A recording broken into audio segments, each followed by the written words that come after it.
Now, when do you think is the best time to start with the medication? Is it something that you think should be started very early in the acute phase, or something you would wait to? I mean, this is obviously an important practical question, which was mentioned yesterday by neurologists, of course.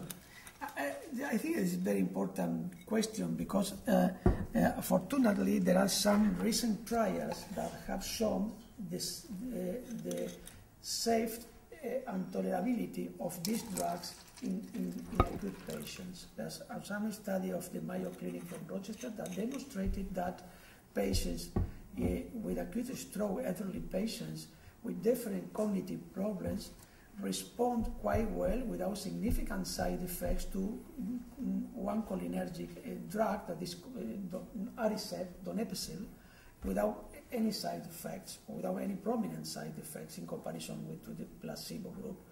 Memantine has also been used in acute post-stroke dementia without prominent side effects. So that it's possible to treat patients in the acute stroke setting. One of the problems is perhaps it's difficult to know if the gains that the patient can obtain with the drug. It's very difficult to separate from the spontaneous recovery that this patient usually have. This is the main reason that the pilot studies that we devised a couple of years ago were run in patients with chronic stroke in order to rule out the possibility of a spontaneous recovery. But I think that in the next year, we will show more data, more information on the possibility to treat patients with acute aphasia with drugs.